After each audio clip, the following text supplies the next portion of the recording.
Sebanyak 800 pemudik dari Samarinda dan Balikpapan, Kalimantan Timur tiba di Pelabuhan Nusantara Kota Parepare menggunakan KM Bukit Siguntang.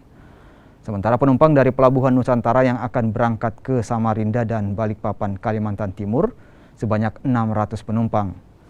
Padatnya penumpang yang datang dan yang akan berangkat membuat petugas kesulitan mengurai penumpukan penumpang. Pihak otoritas pelabuhan juga mengingatkan penumpang melalui pengeras suara agar tetap menerapkan protokol kesehatan serta membuka 3 jalur pintu masuk. Ya, jadi kapal yang tiba tadi dari Balikpapan itu turun di sini, memang sebagian besar turun di Parepare, sehingga terjadi sedikit kelihatannya menumpuk, tapi sesuai dengan kapasitas kapal itu hanya 70%. Ya. Pak, untuk prokesnya gimana sendiri, Pak?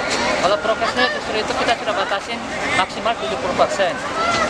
Jadi yang tadi itu tidak sampai sebenarnya 70%. Cuma memang di Parepare ini sebagian besar penumpang turun.